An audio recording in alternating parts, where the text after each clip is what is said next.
Hi, everyone. Judge Andrew Napolitano here for Judging Freedom. Today is Thursday, May 16th, 2024. Max Blumenthal joins us now. Max, I've been reading your work for years, and you've been on the show weekly for about a year, but last night was the first time we met in person, along with Anya and Aaron, and it was a delightful, happy experience. I was lurking in the back of the crowd, but I didn't want you to know I was there until it was over with. Chris, we have a wonderful picture of the four of us. There we are. Aaron, you, Anya, and me, crammed into this publisher's office in a bar, only in the Lower East Side of New York. I look pretty surprised there. Yeah, it's a very happy time. And for me, it was a thrill to be hugged and kissed by the beautiful Anya while her husband just stood there and watched. Yeah. Well, it didn't last long enough for me to intervene, but there was a great surprise.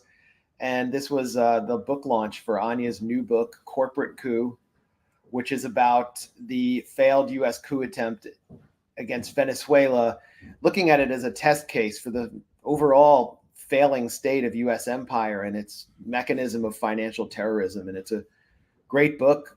It was a great book launch. We had an overflow crowd. And oh, you sure did. I was blown away. I couldn't see you for some reason. I was blown away at the meticulous knowledge the three of you have, particularly Anya, after all her research of the dastardly ongoings by the CIA in Latin America, something we should explore someday. I know that that's what the book is about, and it's all on the tip of her tongue, but it was marvelous the way all of it was explained. I was also blown away. This is a little selfish of me to say. The way I was greeted by that crowd. Listen, I'm an ex-lifelong Fox guy, and all these young lefties were just greeting me and hugging me and wanting to take pictures of me because of the way the world has turned, and I have been liberated, and part of it is because of you and Anya and Aaron, and I'm deeply grateful for it. But it was a wonderful crowd. I mean, it reminded me of the SDS, the Students for a Democratic Society of the 60s when I was an undergraduate. It was terrific. People of all ages, all races, religious backgrounds. Yes. And all political persuasions were there. So, it was a leftist kind of meeting space. And it shows we're really just in a different era right now. And people are paying much more attention in the United States to the outside world and to geopolitics. And they're turning to you because of your smart guests and your own insights. They're beyond all that Fox and then hate fest that they've been feeding us for years. Yes. You were recently, you and I spoke about this briefly last night, and you wrote about it at the Gray Zone. You recently spoke at UMass Amherst, a very fine educational institution, just last week. What did you witness there? Well, I gave an hour-long talk at UMass, and a lot of the students in the audience were either missing or it was still a packed crowd, but many students were not able to come, and those that were there were yawning because they'd spent the entire night in jail. They'd been handcuffed for 6 hours. The state troopers that arrested them refused to allow them to go to the bathroom while they were cuffed or in zip ties.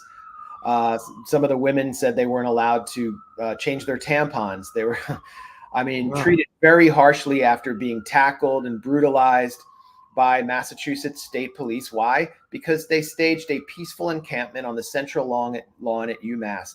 And rather than allowing this to just peter out at the end of the semester, 48 hours away from graduation, a new chancellor and a board of trustees who are obviously subject to pro-Israel and oligarchic influence decided to send in the new version of the Pinkertons, where Carnegie used to pay for the thug squads in the past, but now we, the taxpayer, have to pay for these cops to just absolutely brutalize peaceful students who are doing nothing wrong. And, this wasn't the first encampment at UMass. There was an encampment, I think a few years ago for protesting the cost of housing around campus. They did the same tactic and nothing happened to them. They weren't beaten. So they're being beaten into submission because this cause threatens the very heart of empire. As I mentioned in my talk at UMass last week in Washington, there was a major conference of intelligence spooks, military honchos called the Strategic Competitiveness Project, run by Eric Schmidt, co-founder of Google, who oversees the Pentagon's third offset to compete against China in AI. And on one of the major panels, seated next to former CENTCOM Director General Mark Milley, was Alex Karp, the CEO of Palantir, probably the biggest private spying firm in the country. They're running targeting for the Ukrainians. They're involved with the Israelis. And he said that if we allow these protests to continue and we don't defeat them in the war of ideas, we will not be able to send armies to war in the West. And they've clearly lost the war of ideas. They have nothing left but force and the phony anti-Semitism allegation, which they're using to criminalize these student protests. But what Alex Karp said is exactly right. These student protests, this campus-wide, nationwide rebellion, does truly threaten American empire. So you have a public school, University of Massachusetts, owned by the state, arguably the most liberal state in the union. You have the public spaces on the public school. You're not talking about students occupying the president's office. You're talking about students standing in a public green, expressing political views contrary to the donors to the school. And for that and that reason alone, the police came in, and I'm going to guess, correct me if I'm wrong, there was no violence until the cops got there. The cops were violent. Exactly. I mean, no one was harming these, these students weren't harming anyone.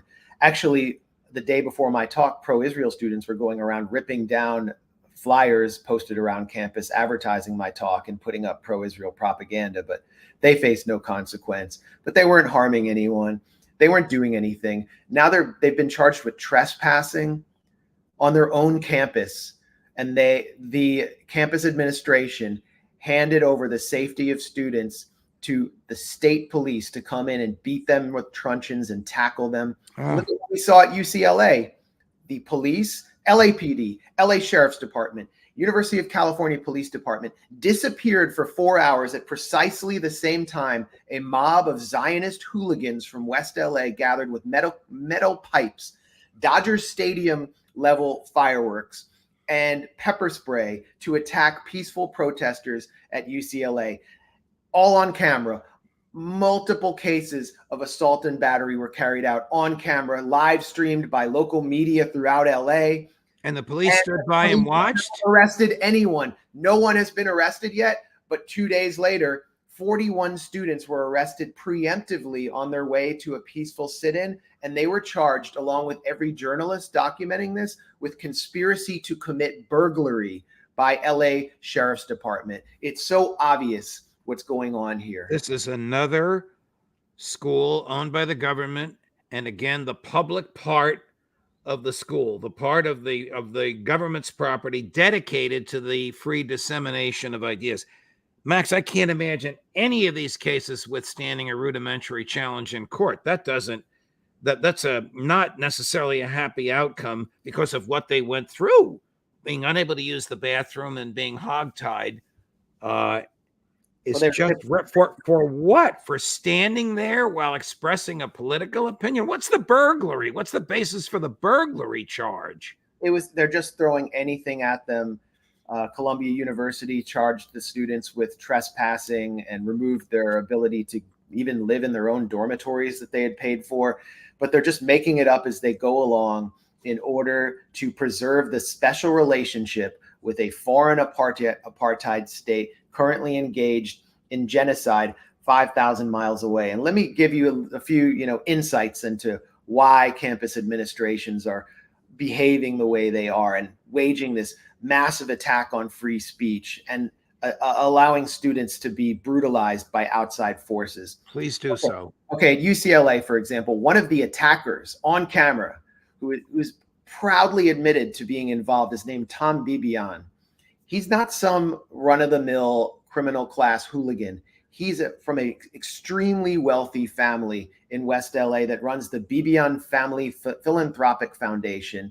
They're heavily involved with the Chabad ultra-Orthodox cult. They've donated to media. I think they've donated to politicians. So there is political pressure not to arrest these students. CNN actually showed up not to arrest these hooligans. CNN showed up at the door of one of these hooligans' houses, an 18-year-old who was beating protesters with metal pipes on camera. And his mother, this is in a very nice neighborhood. His mother said she was very proud of what he did. He was defending his people, and he's going to join the Israeli army soon.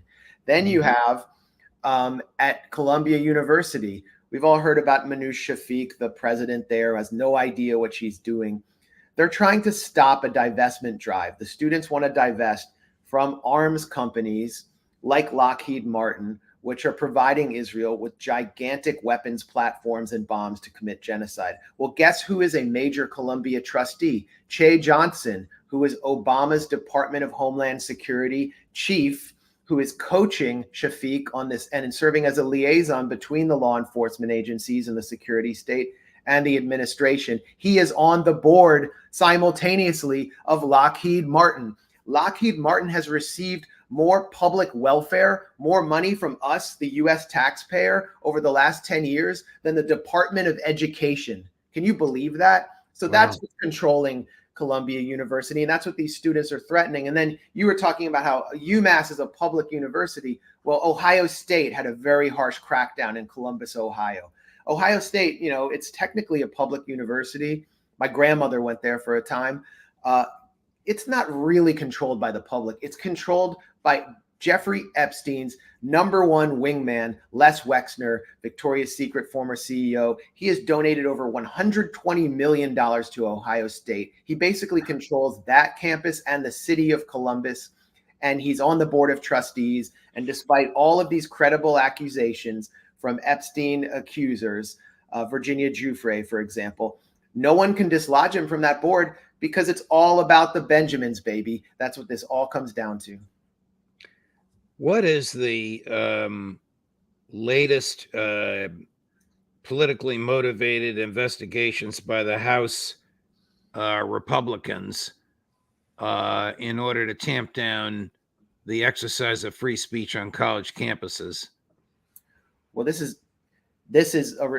we are witnessing a return to the House Un-American Affairs Committee trials of the McCarthy era, in which people not only had their lives destroyed for simply having the wrong political views, but were actually killed.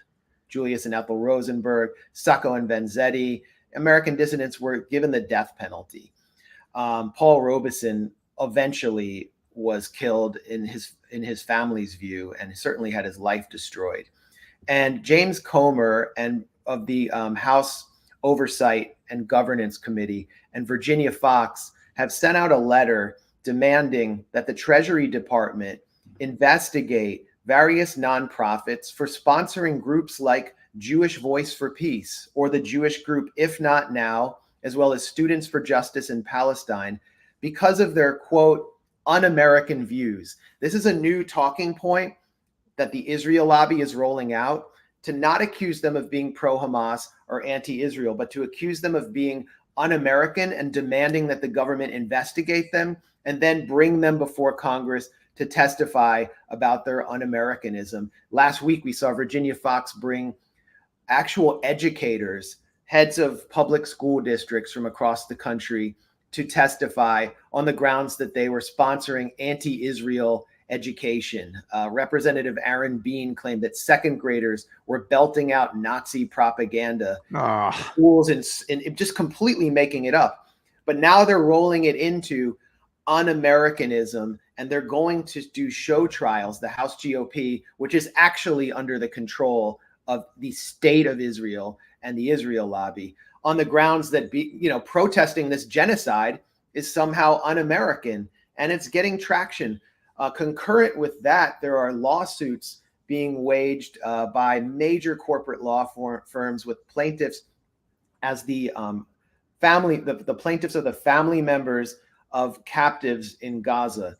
And they are going after the same targets: Students for Justice in Palestine, American Muslims for Palestine, various, I think, Jewish Voice for Peace, Code Pink, Medea Benjamin's group. They're suing them, and they're on a fishing expedition, but they're accusing them, including Code Pink, of being a foreign terrorist organization. And what they're trying to do is declare protest a form of terrorism on the grounds that that protest supports Hamas. So we are witnessing the greatest attack on free speech in our time. And the hypocrisy, Judge, is incredible, because you remember back in 2013, I think the Democrats tried to investigate nonprofits that were supporting the Tea Party, and Representative Virginia Foxx protested. The same people that are waging this attack protested that. They're complete hypocrites. They don't believe in the Constitution. They just believe in shutting down their opposition using lawfare. Gee, if they're interested in investigating foreign entities that are influencing America, I wonder if they'll investigate the donor class. I wonder if they'll investigate AIPAC. I wonder what they'll do with Congressman Thomas Massey's legislation to require AIPAC to register as a foreign agent. Yeah, investigate themselves. Look in the mirror, because these are, I mean, I didn't know that it was that bad. I didn't know that they were contemplating show trials. Thanks be to God, James Madison thought about that in the Constitution, and the Congress is not allowed to enact legislation, the result of which is the conviction of a crime. They'll humiliate people. They'll drag them before their overlords and ask them questions and force them to answer, but there can be no criminal consequences for it. But it's a reprehensible use of power in America to intimidate the exercise of free speech. Nobody can intimidate you and nobody can intimidate me, but we are different. We have megaphones. The average person would think, certainly the average 18 or 19-year-old on a college campus would think twice before expressing themselves if they feared government reprisal. That's called chilling. And the Supreme Court has over and over again found that to be unconstitutional when the government chills the exercise of First Amendment freedoms. The New York University students who are arrested for protesting their schools and support through its investments in the Israeli genocide, who may have been arrested during peaceful protests, are being forced to submit reflection papers reflecting on what they did wrong and discussing their culpability in order for them to graduate. And at the same time, in another shocking example of foreign influence on our government, the 70-year-old trailblazing Israeli revisionist historian Ilan Pappé, whose book, The Ethnic Cleansing of Palestine, provided devastating insights into the cruelty of Israel's founding on the backs of Palestinians, was detained at Detroit International Airport 12 hours ago by FBI agents and interrogated for hours about his supposed links to Hamas.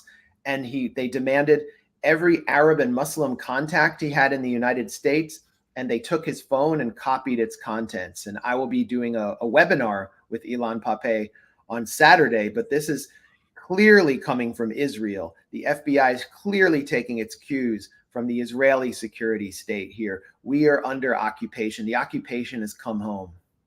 Now, what are we looking at here, Max? Can you see it? There it is. That's, so you can just register at that QR code on Saturday if you want to see our webinar this Saturday at 12 p.m. Eastern time. Okay, we'll post that for you on my website. In the meantime, the House of Representatives has enacted, I don't think the Senate has voted on this yet, as one of the most profound anti-free speech pieces of legislation since the Patriot Act made it a crime to tell the recipient of a search warrant that they had received the warrant, the Anti-Semitism Awareness Act.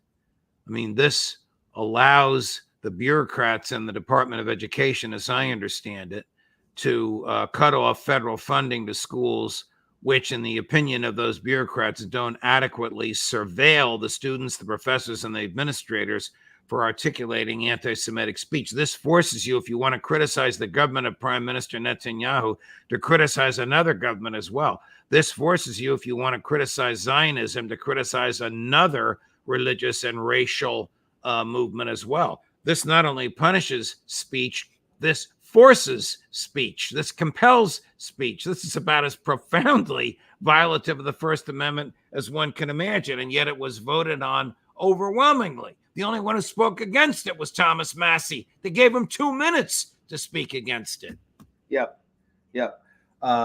only I think 97 or 90 to 100 members of Congress voted against it. The rest, it was just a wipeout. This forces the Department of Education to adopt the definition of anti-Semitism put forward by a very politicized organization, a pro-Israel group called the International Holocaust Remembrance Alliance, which claims that anti-Semitism is not only quote unquote hatred of Jews, which is what I would define it as, but also declaring Israel a foreign apartheid state as a racist endeavor, or applying double standards to Israel that wouldn't apply to, quote, any other democratic nation, as if Israel's democratic, or, quote, drawing comparisons of contemporary Israeli policy to that of the Nazis. First of all, I actually know the author of this definition. His name is Kenneth Stern. Who is he? Well, he used to work for the American Jewish Committee, and he left because they were too extreme for him, too pro-Netanyahu. And he has actually opposed enshrining that definition in law and said it was just simply an attempt by him to define anti-Semitism, was never intended to be applied to the law or force U.S. government agencies to enact it. He opposes the Anti-Semitism Awareness Act. As does Jerry Nadler, an extremely pro-Israel politician from a heavily Jewish district in New York. And Congressman Nadler is the oldest member of the House of Representatives who's Jewish. I think he's been there for 40 years. Yes, and he opposes it because it just simply opens up a Pandora's box for destroying the Constitution even more than it's been completely urinated on since 9/11. And but this is Comer and Virginia Fox and the same gaggle of Republicans. And the Democrats like Richie Torres, who the AIPAC simply, he's just someone AIPAC simply owns from the poorest district in America in the South Bronx, has, some Jewish constituents in Riverdale. And Richie Torres is just, all he does is serve Israel and never shows up in his district.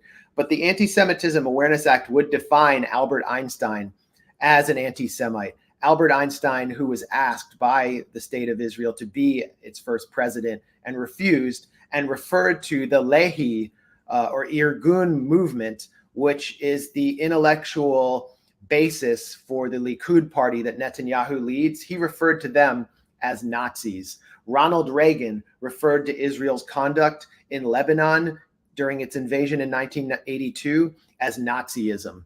I, of course, would be defined as an anti-Semite under this law. So too would 1/3 of all Jews under 40 who have told pollsters that they believe Israel is committing genocide. So this law, if it's enacted, is going to drive the civil war inside the American Jewish community to new dimensions, cause massive lawsuits, rancor inside public schools, and it just is, it's opening up the door for social disaster and for targeting every other group that is regarded as a dissident, people who are called conspiracy theorists or extremists. So everyone has to oppose it, regardless of how they feel about Israel-Palestine, if you believe in the most fundamental value that makes America special, which is the First Amendment, freedom of speech. You and I have been talking now for 24 minutes, all of it about the influence of Jewish groups on freedoms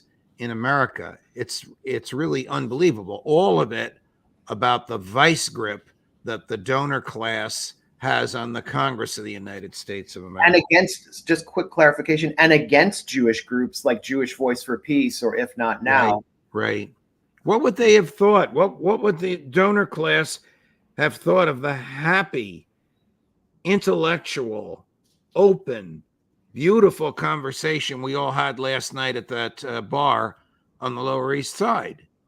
Well, they want to make sure that it doesn't occur in any public space. And what the last thing that anyone affiliated with Zionism, and particularly the Zionist billionaire class, wants is for Jews to enjoy a normal life here in the United States or in Europe, because that would invalidate the whole Zionist project, which justifies its existence and perpetuation on the backs of Palestinians as a sanctuary for Jews. well, we don't need that sanctuary. We're doing fine here. And without them constantly fomenting conflict and driving anti-Semitism, we would just be like Episcopalians here. Does it strike me that you and your friends and your wife or I are Episcopalians?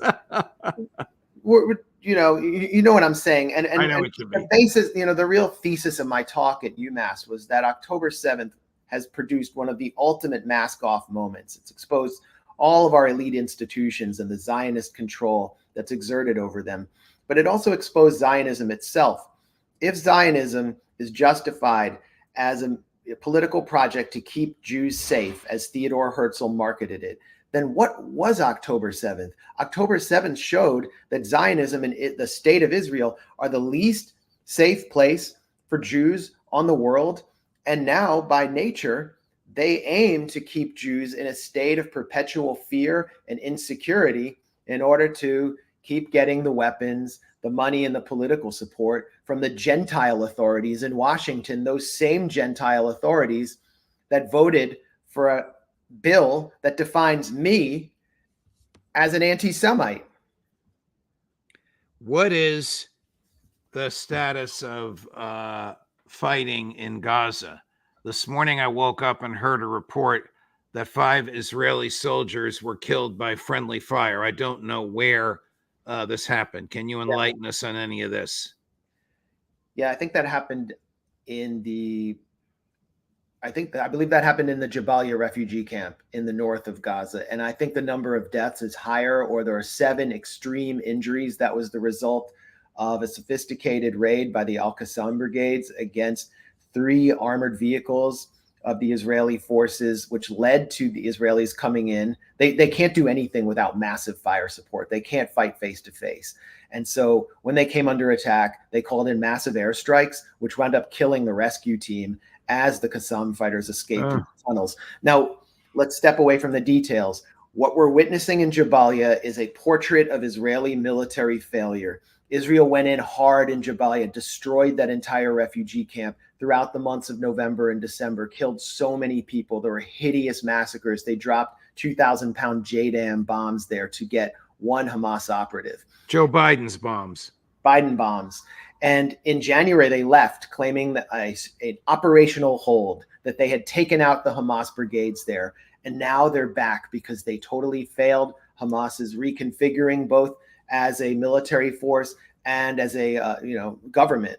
And they are taking bodies. The Israelis are taking bodies. You could say that what Hamas is doing is kind of a form of a counteroffensive. Israel's also taking bodies east of Gaza City in the Al Zaytun neighborhood. And as they advance in Rafah in southern Gaza, they're also facing very, very harsh resistance from all of the resistance factions, not just the Al-Qassam brigades, which are also able to still keep up some rocket volleys against Israeli Jews-only communities in the so-called Gaza envelope, which keeps the population of the Israeli population from coming back there. So we are witnessing 7 months in, coming up on 8 months, a complete Israeli military failure. Biden has just had to authorize over $850 million of arms in a shipment to Israel after this phony pause of bombs to Israel. And he's doing it because Israel cannot survive without it. They can't defeat this besieged force of guerrillas, let alone Hezbollah or Iran. They failed to release the hostages. They're not going to be able to take Hamas out. And the U.S. is not budging on their line of regime change in Gaza. Well, what is the situation with Rafah? What is is there some division in the Israeli cabinet over Rafah, or are they united on Rafah but divided on what's going to happen when the war is over? Well, the war cabinet voted unanimously to go into Rafah, which was Netanyahu's plan. And the whole point of Rafah, there are really 2 goals there. And I don't actually think they're military. They're both political. One is to put pressure on Hamas because there's a negotiating stalemate. The Egyptians are threatening to pull out of Doha negotiations because they're so sick of what the Israelis are doing in Rafah, and they're not extracting the same benefits they used to by basically being America and Israel's poodle. They're facing catastrophe if the border opens up from Rafah. And the other goal is basically to postpone the political destabilization of Israel once this governing coalition collapses, which will happen as soon as there's a ceasefire. And we've talked about that again and again. So they're going into Rafah. They're saying they have to go into Rafah to take out the 4 remaining Hamas brigades. But as we saw in the north of Gaza, where they destroyed everything, committed industrial slaughter of women and children, they're not going to be able to get it done in Rafah. All they've done so far is cause a terrible humanitarian catastrophe. We can see that the aid, after Tony Blinken personally visited the Kerem Shalom checkpoint where all the aid was going in, none of it's going in. Much of it is not going in anymore. People are beginning to starve in and around Rafah. We're talking about 1.5 million people, war refugees. I just spoke to a friend who was in Rafah, an American who actually managed to get in with an aid delegation. And she showed me shocking pictures from inside the hospitals, including of a 5-month-old baby who she met through the doctor who saved the baby. They found the baby alive in a tree after an Israeli airstrike had hit her home and killed her entire family. So that's what the people of Rafah are facing. Is the return of the hostages even on Netanyahu's radar? No, it's remarkable. They have no intention of getting the hostages back. And, that's been obvious for months. It couldn't be more obvious now because they've rejected every possibility at ceasefire. Hamas accepted a ceasefire unexpectedly, and Israel responded by carpet bombing Rafah and sending its troops towards the east of the city. So I think it's pretty obvious to the families that Israel doesn't care. And for the first time, Hamas has provided proof of life of some of the American hostages. But what is the U.S.? What is Biden doing to pressure Israel to stop? A symbolic pause followed by almost $1 billion of an emergency re-up of arms to Israel. Well, all that is some of that is at least going to be used to kill more hostages in this Hannibal directive policy that Israel is waging to actually kill the hostages to deny Hamas political leverage in the negotiations in Doha. I just want to show you an American senator at his extreme worst. You and I have criticized him and even mocked him in the past. But here he is last Sunday on Meet the Press. I won't even tell you his name, but you'll know the face and the voice and the heartbeat. Cut number 9, Chris. Well, historians would say, why is it okay for Reagan to do it and not President Biden? But let me ask you about why is it okay? Deal. Well, can I say this? Why is it okay for America to drop 2 nuclear bombs on Hiroshima and Nagasaki to end their existential threat war? Why was it okay for us to do that? I thought it was okay. To Israel, do Senator, whatever you have to do to survive as a Jewish state. Senator, again, military officials say whatever the technology you has changed. But let me ask you about how all these of this military could officials impact. that you're talking about Let me ask you are something. full of crap. I mean, how do you even respond to a maniac like that who wants to suggest that it was somehow moral for the United States to slaughter innocent Japanese civilians by dropping atomic bombs on them, and suggesting that Netanyahu should do the same, as if they haven't slaughtered enough innocents in Gaza? Well, apparently this is what Israel wants to do. Lindsey Graham is advancing Israeli interests by calling for a nuclear strike on Gaza, as though it would be limited to people in Gaza, and the radiation fallout wouldn't actually kill the precious Jewish civilians of Israel on the other side. How could Jared Kushner develop the beaches if they had been infected by radiation from Joe Biden, or from they're not Joe Biden's, from Israel's atomic bombs? This is just insane what he's saying. Are there instances of young people, young Jewish people attacking the delivery of aid to Gaza? Well, we have copious video evidence, and we produced a documentary by our contributor, Jeremy Lafredo, where he actually accompanied those young Jewish settlers to the periphery of Gaza, where they actually began attacking aid trucks. And we have what it all. What are we watching now? And well, we're watching. These are young Jewish settlers at a crossing in which trucks traveled from the Palestinian city of Hebron through the West Bank towards Gaza, and they're just throwing aid away. These are settlers who we pay for with our U.S. tax dollars, whether we believe it or not. And they have 501c3 nonprofits that support them, like the Hebron Fund, that the Treasury Department is never going to investigate, despite their obvious connection to acts of extremist terror in the West Bank. We're sustaining them. We're also paying for that aid. Hey, that's the aid we pay for. And Right.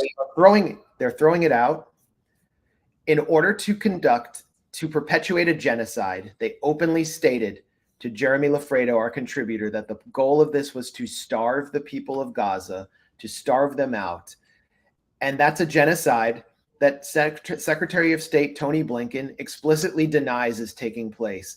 I don't think we've ever seen in our lifetimes a clearer case of genocide being committed. This is it. This is what the entire system after the Nuremberg trials, the post-World War II system, was created to stop. And here you have Secretary Tony Blinken coming in, an ardent Zionist, with the rules-based order, imposing it in order to subvert that system of international law and to extend a genocide while denying it's being committed.